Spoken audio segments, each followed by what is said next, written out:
E aí, pessoal, tudo bem? Seja muito bem-vindo, seja muito bem-vinda à nossa reunião de adoração nessa manhã. É um prazer enorme recebê-los aqui. Meu nome é Lucas Bonatti, eu sou pastor da PMB, a Primeira Metodista Brasileira, aqui em Downtown, Miami. E essa é a terceira semana da nossa série de mensagens Romanos, né? Não me envergonhem do Evangelho. Hoje nós vamos falar sobre o capítulo 5. Vai ser uma mensagem muito interessante, muito legal. Eu sou suspeito para falar porque fui eu que preparei. Mas, enfim, nós preparamos um serviço para você, uma reunião com muito carinho, com muito amor. E nós acreditamos que Deus tem falado aos nossos corações, tem nos incomodado com certas questões que muitas vezes passam desapercebidas. E que faz parte, esse diálogo, às vezes mais paz e amor, às vezes um pouco mais incisivo, né? Mas é assim que Deus fala com a gente, que Deus vai nos moldando, vai nos transformando. Tá? A minha oração é que, como eu já disse, Deus fale ao seu coração, te transforme e enche a sua vida de bênçãos. Amém? Eu quero te convidar a orar comigo nesse momento, apresentando as nossas vidas a Deus, apresentando esse nosso tempo. Então eu te peço, tenta separar esse tempo para Deus e não fazer, enquanto você faz alguma coisa, está ouvindo. Realmente busque usar esse tempo como um momento devocional seu, uma entrega sua para Deus nesse momento, tá bom? E que Deus vai falar muito ao seu coração. Então vamos nessa hora pedir que Ele prepare nossa mente, prepare nosso coração e receba os nossos louvores, a nossa adoração, a nossa meditação e realmente fale conosco. Ok? Vamos orar. Deus de graça, amor e bondade, nós nos apresentamos diante de Ti, Senhor, te agradecemos pela oportunidade que nós temos, Senhor, de Te louvar, de Te engrandecer e de Te oferecer louvores e Te oferecer, Senhor, tudo que somos, o que queremos, Senhor, inclusive as nossas frustrações, os nossos medos, mas acima de tudo a nossa alegria e os nossos sonhos, Senhor. Em nome de Jesus, apresentamos tudo diante de Ti, porque confiamos no Teu toque de graça, amor e poder, Senhor. Apresentamos, Senhor, a nossa situação de aflição que continuamos vivendo, Senhor, debaixo dessa pandemia, Te agradecendo pelos avanços que temos visto, Senhor, em termos de pesquisa, de possibilidade de vacina, mas também Te apresentamos a nossa tristeza por mais um momento, mais episódios de racismo, mais situações que a sociedade tem vivido, que nos entristece, Senhor, que nos entristece porque percebemos que ainda falta muito, Senhor, que realmente não temos conseguido, como igreja, influenciar o mundo de maneira que possamos cultivar, Senhor, a fé e cultivar a paz acima de outros valores, Senhor. Em nome de Jesus, nós Te apresentamos o nosso lamento, a nossa tristeza, Te apresentamos as nossas preocupações e Te apresentamos, Senhor, também as nossas palavras de gratidão, também as nossas palavras de esperança, Senhor, também as nossas palavras de louvor. Por isso, receba, Deus, receba o momento de música, receba e fala conosco através do cântico, Senhor, fala conosco através da meditação da Tua palavra. Em nome de Jesus, ajuda-nos, Senhor, a sermos a Tua igreja, a brilharmos a Tua luz e a transmitirmos o Teu amor. Em nome de Jesus, ó Pai. Amém e amém.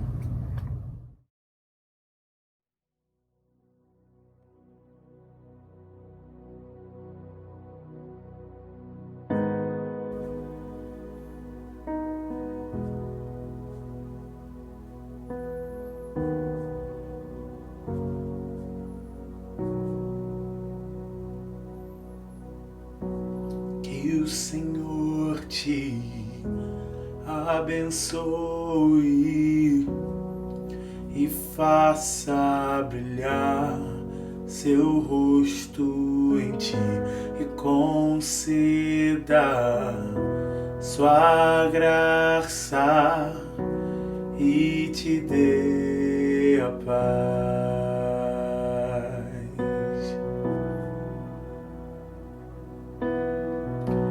Que o Senhor te abençoe e faça brilhar seu rosto em ti, que conceda sua graça e te dê a paz.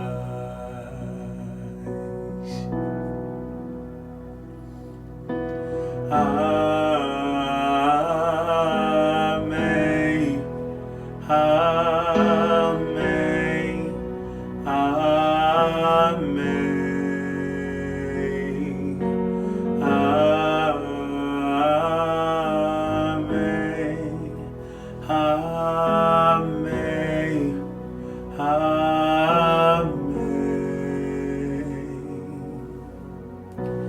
Que o Senhor te abençoe e faça brilhar seu rosto sobre ti e conceda sua graça e te dê a paz. Vamos declarar junto, amém. Amém. Amém. Amém. Amém. Amém.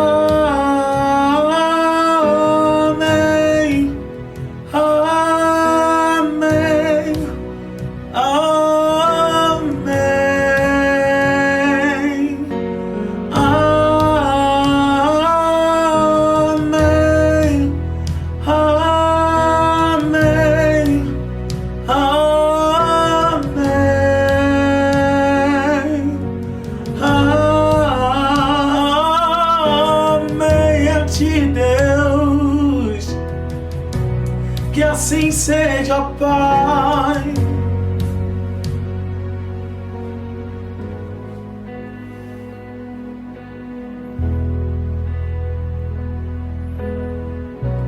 Bendizemos o teu nome, ó Deus.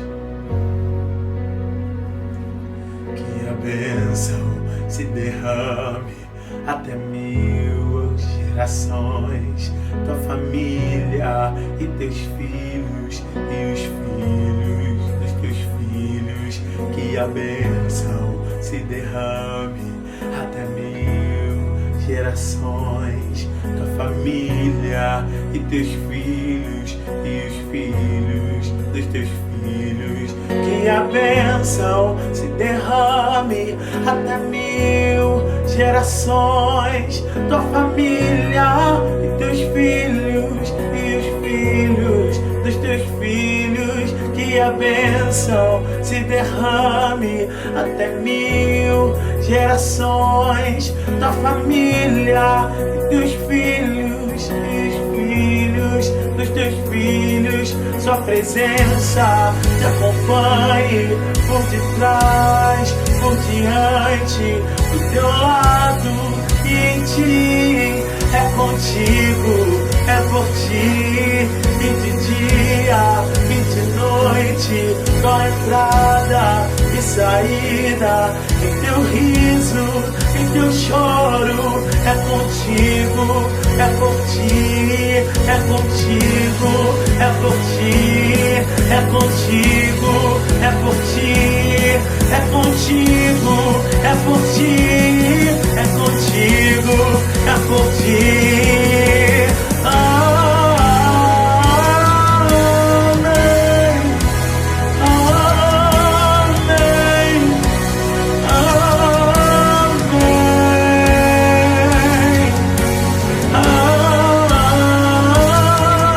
Amém. Amém. Amém. E a bênção se derrame até 1000 gerações, tua família e teus filhos e os filhos dos teus filhos. Tua presença te acompanhe por detrás, por diante, do teu lado e em ti. É contigo, é por ti, e de dia e de noite, tua teu riso, em teu choro. É contigo, é por ti, é contigo, é por ti, é contigo, é por ti. Ele é contigo, ele é por ti, é contigo, é por ti. Amém. A ti, Deus, tu está sempre conosco, tu está sempre conosco. Amém. Amém.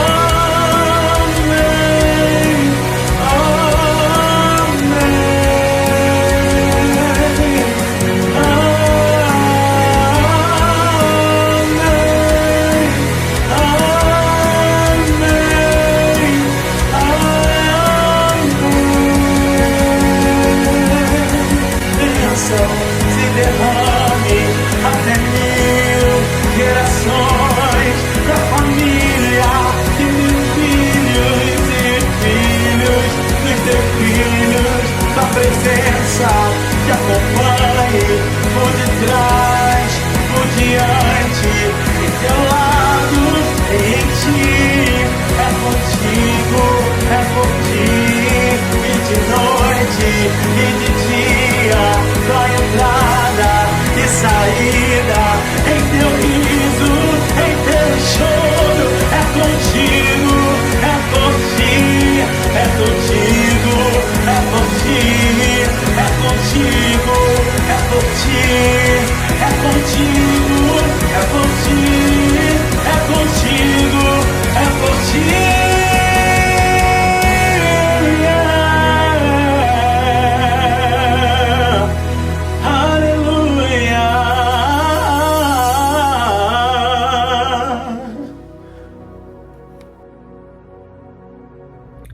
Fala pessoal, então os avisos rapidinho aqui pra gente, pessoal, principalmente pessoal de Miami.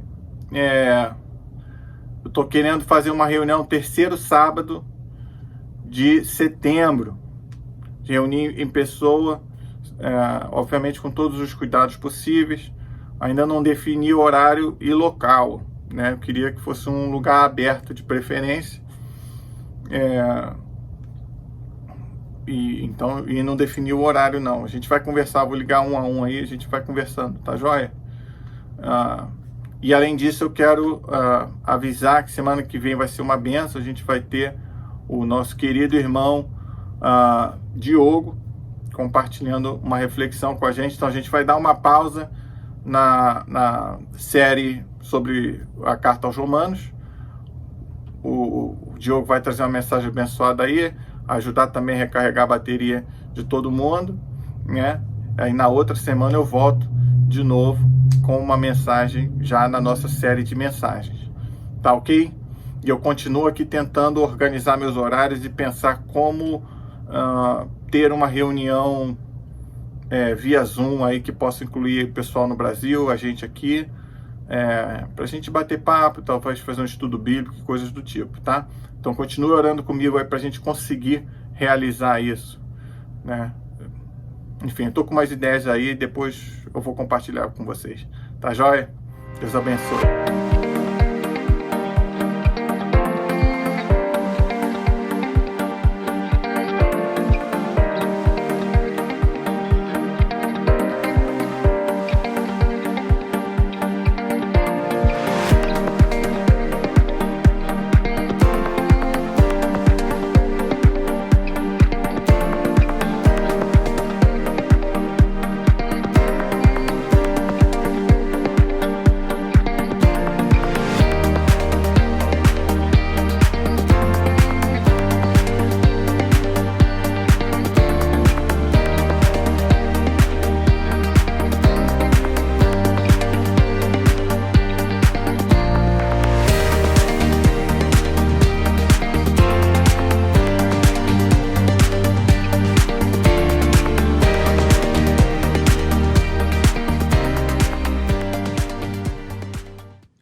O texto de hoje está em Romanos, capítulo 5, versículos de 1 a 5, e diz o seguinte: Portanto, Uma vez que pela fé somos declarados justos, temos paz com Deus por causa daquilo que Jesus Cristo, nosso Senhor, fez por nós. Foi por meio da fé que Cristo nos concedeu esta graça que agora desfrutamos com segurança e alegria, pois temos a esperança de participar da glória de Deus. Também nos alegramos ao enfrentar dificuldades e provações, pois sabemos que contribuem para desenvolvermos perseverança. E a perseverança produz caráter aprovado, e o caráter aprovado fortalece nossa esperança. E essa esperança não nos decepcionará, pois sabemos quanto Deus nos ama, uma vez que Ele nos deu o Espírito Santo para nos encher o coração com o seu amor. Essa é a palavra do Senhor. E aí, pessoal, tudo bem? Se você chegou agora, por favor, depois dá um pulinho lá no início do culto e dá uma olhada nos avisos, tá certo? Você, obviamente, quer ficar por dentro de tudo que a gente está planejando para o nosso futuro. Eu quero dizer que esse é o terceiro sermão da nossa série de mensagens Romanos, não me envergonhe do Evangelho, e que a série está quente, está fervendo, né? Está pelando, e a culpa não é minha, não. É que a palavra de Deus está nos confrontando, né, a todos nós, de uma maneira muito intensa. E, coincidentemente, os fatos ao nosso redor, no nosso cotidiano, começaram a se relacionar, se sobrepor de maneira muito intensa às nossas pregações nos últimos domingos. Por exemplo, eu comecei essa série afirmando que os versículos 16 e 17 do capítulo 1 dessa carta são um grande resumão desse tratado teológico de Paulo. Porque ele diz o seguinte: não me envergonho do Evangelho de Cristo, porque é poder de Deus em ação para salvar todos os que creem, primeiro os judeus e também os gentios. As boas novas revelam como Deus nos declara justos diante dele, o que do início ao fim é algo que se dá pela fé. Bem, eu venho demonstrando, ou tentando demonstrar, e na verdade porque o próprio texto de Paulo demonstra, que todo o ensinamento do apóstolo nessa carta faz referência a essa passagem, ou a esses valores, a essas verdades.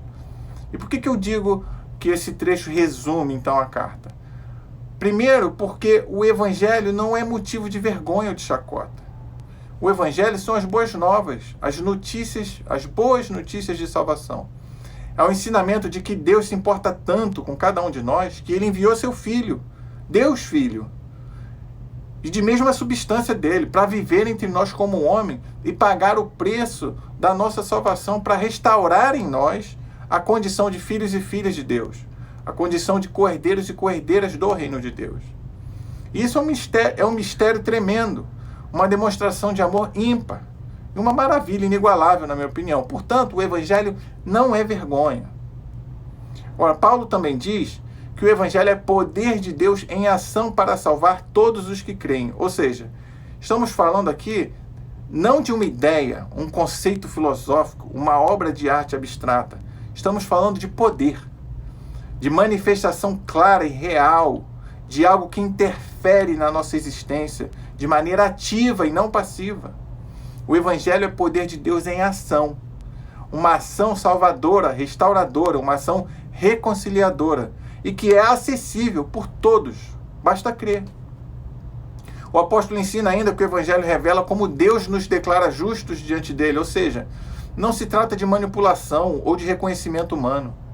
O próprio Deus, Criador de todas as coisas, manifesta o seu poder através do ministério e do sacrifício de Cristo para nos salvar, para nos declarar justos, porque naturalmente nós temos a condição de pecadores. Apenas através da obra que começa em Deus e é efetuada por Deus é que nós somos declarados justos. Se você é adepto da meritocracia, talvez você fique um pouco decepcionado, mas no que se refere à salvação, de acordo com o apóstolo Paulo, de acordo com a Bíblia, trata-se de uma obra que começa em Deus Pai, é realizada pelo poder do Espírito Santo e por causa dos méritos do Deus Filho. E nos é oferecida e entregue de graça, sem sacrifícios, e nós só recebemos pela fé. Pois, como disse o apóstolo, do começo ao fim, é algo que se dá pela fé. Essa é a nossa participação, receber por fé. E na semana passada nós vimos com mais detalhes, né? Analisamos aqui a argumentação bíblica não ficamos nos baseando aí com ideias soltas de outdoor e para-choque de caminhão, mas vimos que Paulo está tentando provar que Deus não tem filhos preferidos nem filhas preferidas. Porque o judeu, supostamente o povo escolhido, por haver recebido a lei e a circuncisão, ele seria, segundo Paulo, condenado por sua desobediência à própria lei. E condenado por quem? Pelos gentios, que apesar de não terem lei para seguir, a seguem no seu coração, em suas atitudes, valores e ações. E aqui eu fiz um paralelo que provavelmente me custou 90% da igreja. Porque eu afirmei que assim como os judeus se imaginavam a cereja do bolo naquela época, nós cristãos evangélicos nos consideramos o povo escolhido de Deus para ser cabeça e não cauda, e todo aquele papo. E os gentios, que para alguns hoje seriam os ateus, ou os espíritas, ou os muçulmanos, né? Entre esses espíritas, melhor dizendo, muitos são obedientes a Deus e revelam a graça de Deus através de seus valores e suas atitudes. E Paulo faz toda essa argumentação difícil de digerir, de aceitar e de pregar até, para afirmar que Deus não tem favoritos e que somos aceitos e aprovados por Ele pela fé em Jesus Cristo e não pela obediência à letra da lei. Bem, esse é o resumão das mensagens dos últimos 2 domingos, ou seja, obra de Deus, o Evangelho, oferecida por Ele, de graça, sem custos, sem sacrifícios, oferecida a todos os que creem pela fé e não pelos méritos da lei. E se você está na dúvida nesse momento sobre esse assunto, eu quero te convidar a assistir os sermões que eu já preguei. Basta você fuxicar a nossa página no Facebook e assistir, fazer anotação, digerir tudo com calma. E se tiver perguntas, procura a gente depois, que a gente vai fazer o possível para te ajudar, tá ok? Bem, no texto de hoje, capítulo 5, Paulo novamente afirma que pela fé somos declarados justos, temos paz com Deus, não conquistamos a condição de justos, somos declarados justos por Deus Pai, através da obra do Deus Filho. E é por isso que nós temos paz com Ele. É importante dizer aqui que paz não significa sentimento de tranquilidade, falta de estresse, sabe? Falta de problema. O termo paz aqui significa a existência de um relacionamento harmônico entre duas pessoas. Ou seja, ter paz com Deus significa, portanto, ficar do lado de Deus, conviver em harmonia com Ele. E como se experimenta essa paz? Recebendo o Evangelho pela fé, confessando Jesus Cristo como Senhor e Salvador. Você lembra que eu falei que os argumentos que nós encontramos nessa carta normalmente fazem referência àquela passagem do capítulo 1, a passagem do Eu não me envergonho do Evangelho? Mais uma vez, agora aqui no capítulo 5, fica claríssima essa referência, essa repetição. E eu também comentei que devido à maneira como Paulo organiza seu pensamento, seus argumentos, muitas vezes é preciso ler as passagens anteriores e posteriores do texto lido. Só dessa maneira a gente vai conseguir entender o contexto do que está sendo dito. Agora, se você prestou muita atenção, você vai lembrar que eu disse que nós devemos prestar atenção em certas palavras-chave. O texto de hoje começa com portanto. Tradicionalmente, portanto, é considerado uma conjunção coordenativa de conclusão. Mas existe um grupo aí querendo transformar todas as conjunções coordenativas em advérbios. Mas como eu não sou professor de português, o que importa pra gente é que a função desse termo portanto é concluir uma ideia. É ligar 2 pontos, 2 frases, dando início a uma conclusão. Outra vez, portanto, estamos aqui diante de uma passagem que conclui um argumento iniciado lá atrás. Curiosamente, estamos falando novamente de uma aplicação prática dos conceitos que Paulo está conversando. E essa estrutura do pensamento de Paulo, né? E em geral, na verdade, a estrutura de qualquer pregação. Apresenta-se uma ideia, né? O texto bíblico aqui no caso, que é explicada, né? E no meu caso, eu procuro explicar o que o autor do texto bíblico queria comunicar para os seus contemporâneos, né? E depois eu tento ver qual é o link que tem com a gente hoje, né? E finalmente a gente vai para a aplicação, que valores, atitudes, que crenças devem ser aplicadas na nossa vida diária hoje. Nenhum exemplo ou reflexão tem como objetivo ferir ninguém nas suas preferências, mas é minha missão como pastor confrontar nosso estilo de vida, nossos valores, nossas atitudes com os valores do texto sagrado. A partir daí eu confio que Deus fala com cada um de nós o que Ele tem para falar. E você vai ter oportunidade de responder ao chamamento de Deus da sua maneira. Tá certo? Então vamos voltar ao texto. Portanto, quando lemos nesse texto atentamente, nós vamos encontrar sua origem do capítulo 5. Vamos lá no capítulo 3, a partir do versículo 29, que diz o seguinte: afinal, Deus é Deus apenas dos judeus? Não é também Deus dos gentios? Claro que sim. Existe um só Deus, e ele declara justos tanto judeus como gentios, somente pela fé. Na realidade, é quando temos fé que cumprimos verdadeiramente a lei. Essa frase é muito forte, é muito simbólica. Só quando temos fé que cumprimos verdadeiramente a lei.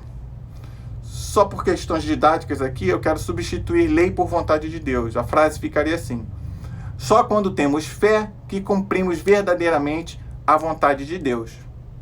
Não é questão de ritual, nem de lei, nem de moralismos, nem de dogmas, nem de fundamentalismos, nem de religiosidade, nem de torcida, nem de obediência à palavra pastoral. É questão de fé. E quem controla quem tem fé e quem não tem fé, meu irmão e minha irmã? Quem pode sondar o coração de uma pessoa para determinar quem tem fé ou quem não tem fé? Pedro teria andado sobre as águas e quando lhe faltou fé, ele afundou. Mas ele teve fé por um tempo, ele andou sobre as águas. Eu não consigo entender certos pregadores da prosperidade por aí que ficam querendo medir a fé alheia. Se fala em língua, tem fé. Se não fala, ainda não está pronto para Deus te usar. Pelo amor de Deus. Se você assistir minhas mensagens no último mês, você vai ver que essas ideias não são bíblicas. Tanto que Paulo afirma que há gentios, há pessoas não doutrinadas no cristianismo, que obedecem à lei, à vontade de Deus, mesmo sem conhecer os dogmas que explicam Deus. E a isso o apóstolo chama de circuncisão do coração, que revela a fé que alguém tem em Deus. Só quando temos fé que cumprimos verdadeiramente a lei de Deus, diz o apóstolo. Ele demonstra no capítulo 4 que Abraão foi aprovado por Deus não por causa da lei ou por causa da circuncisão, mas por causa da fé, da obediência às ordens de Deus, da expressão, das atitudes de fé que Abraão teve. Abraão não se tornou pai dos judeus porque ele era especial ou por ter sido separado para isso. Abraão se tornou o pai da nação israelita, o pai da fé, porque ele foi chamado e respondeu a esse chamado com fé.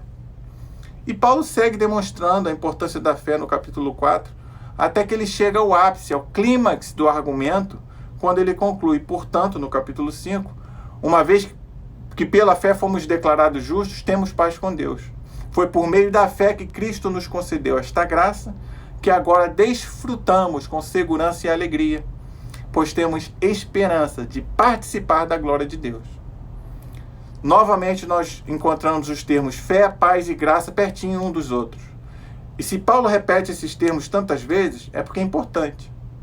Paulo está tentando convencer os judeus messiânicos, os judeus que eram discípulos de Jesus, que mais importante do que seguir os rituais e os mandamentos da lei era receber a graça divina e experimentar a paz com Deus, um relacionamento harmônico com Deus pela fé e somente pela fé. Viver em harmonia com Deus, com o Criador, significa, em última instância, viver em paz consigo mesmo, com a sua essência.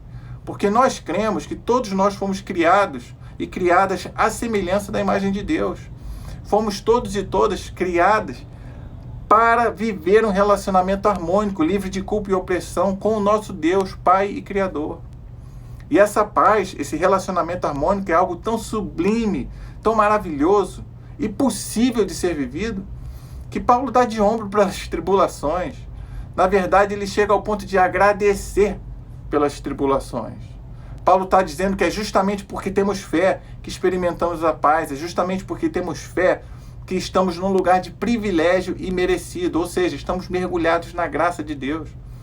E é justamente porque temos fé que esperamos com alegria e esperança o dia que participaremos da glória de Deus, ou seja, um dia teremos a natureza de Adão, a natureza idealizada por Deus, no princípio de tudo.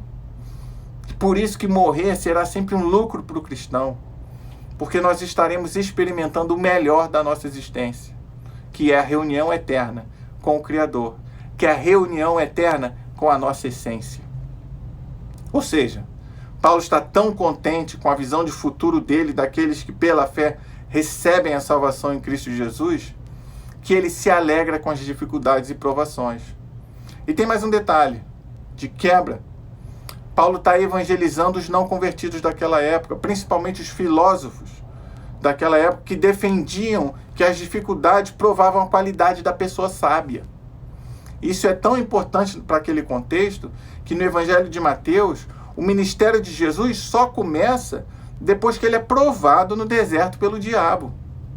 Ao contrário dos apóstolos e de todos nós, Jesus deu início ao seu ministério já aprovado na condição de sábio. Em resumo, Paulo está tentando convencer a igreja de Roma e a todos nós que nada é mais importante na vida do ser humano do que ser salvo pela fé em Cristo. Porque a partir do momento que você experimenta a salvação e vive em paz com Deus, você sabe que a vitória está garantida. Você vai viver eternamente em harmonia com a sua essência e com Deus.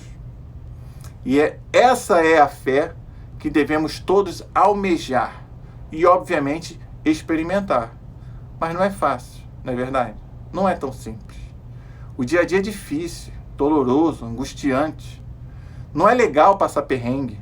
Não é gostosinho descobrir uma doença, declarar falência, perder emprego, ficar sem ter onde morar. Não é legal ver um policial pisando no pescoço de outro ser humano. Não é legal ver um homem negro desarmado levar 7 tiros pelas costas. Ou ver um moleque branco armado com fuzil depois de matar 2 pessoas passar ao lado de carros da polícia e ainda receber água de presente dos policiais. As injustiças do dia a dia não nos trazem paz nem alegria. Ao contrário, nos deixam com raiva, nos incomodam. E se você prefere exemplos mais leves, eu posso dar. Posso dizer que ninguém gosta de derreter no calor, por exemplo. Tanto que nós inventamos o ar-condicionado, não é verdade? Nosso modo de vida busca evitar a dor, a tribulação. Eu tenho enxaqueca, odeio ter enxaqueca. Você acha que eu vou esperar a dor de cabeça virar uma enxaqueca? Ou no primeiro sinal de dor de cabeça, eu vou tomar aquele remédio super poderoso, super forte, na esperança de não sentir nenhum desconforto sequer? Como dizer que estamos alegres com a Covid-19? Dá vontade de rejeitar as palavras de Paulo aqui, porque a nossa dor é nossa. Ninguém pode dimensionar a nossa dor, e que desrespeito seria minimizar a dor do outro. O que eu estou querendo dizer aqui é que, apesar de, obviamente, eu concordar com os ensinamentos de Paulo, eu também compreendo que o sofrimento, a dor de cada um, seja algo muito ruim. E você tem todo o direito de lamentar, de se irritar com a ideia de se alegar pela sua dor, sua dificuldade, sua provação. Não se sinta culpado ou culpada por sofrer, nunca. Paulo conseguia se alegrar com as dificuldades dele, talvez porque ele tenha conseguido amadurecer na fé, chegou a esse ponto de sabedoria. Mas nem todos nós estamos lá ainda, e está tudo bem. Antes de chegar a esse ponto, lembremos, Paulo foi perseguidor dos discípulos de Jesus. Depois da sua conversão, ele foi tratado com indiferença e desconfiança por anos dentro do grupo que hoje chamamos de Igreja de Cristo. Mas Paulo continua a sua jornada, ele continua experimentando da graça libertadora, restauradora e da graça imerecida de Deus. Sim, as provas e as dificuldades produzem perseverança, resistência. E a perseverança produz caráter, e o caráter fortalece a nossa esperança. Mas há tempo para tudo debaixo do céu. E se você está vivendo dias em que você consegue se alegrar com suas tribulações, glória a Deus. Mas se você está sofrendo com as provas, lamente. Mas lembre-se sempre que Deus não nos permite experimentar provações maiores daquelas que nós podemos suportar. E quando a dor parece insuportável, lamente, lamente. O lamento e a raiva são dons de Deus. Porque nos lembram que algo está errado com cada um de nós, com a nossa sociedade.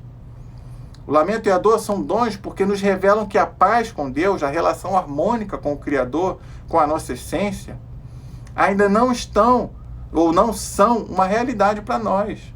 É plano de Deus, mas ainda não são uma realidade. Então, por fim, o lamento e a raiva são dons de Deus porque nos convidam a agir pela fé, a chorar nos braços de Deus, clamando por fé e esperança. E nesse movimento de entrega, o amor de Deus se revela.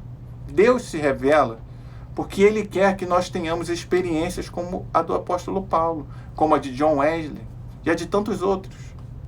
Lembre-se que o povo judeu por muitas vezes foi escravizado e ainda hoje são alvos. É um povo que é alvo de ódio e de terrorismo. Mas muitas vezes o povo judeu teve que clamar a Deus e foi socorrido. E essas experiências fortalecem a nossa fé e confirmam a nossa esperança nele agora e no futuro. Então, guarde isso, Deus te escuta, Ele quer te ajudar. Lembremos que a vitória já foi conquistada por Jesus e a paz de Deus, que excede todo entendimento, está disponível para todos nós, através da graça de Deus. E são recebidas e não conquistadas. A vitória de Cristo e a paz de Deus são recebidas pela fé e não por obra da lei. E é por isso que eu não me envergonho do Evangelho. Porque eu sei que é poder de Deus em ação para salvar todos nós, todos os que creem. E eu quero te oferecer essa reflexão em nome de Jesus. Fala pessoal, é isso aí. Muito obrigado por sua participação na nossa reunião. Mais uma vez, eu tentei gravar a Luna aqui, não consegui. Ela está chorando porque ela quer o celular para brincar. Mas eu quero agradecer a sua participação. A gente se vê no próximo domingo, tá ok? Amém.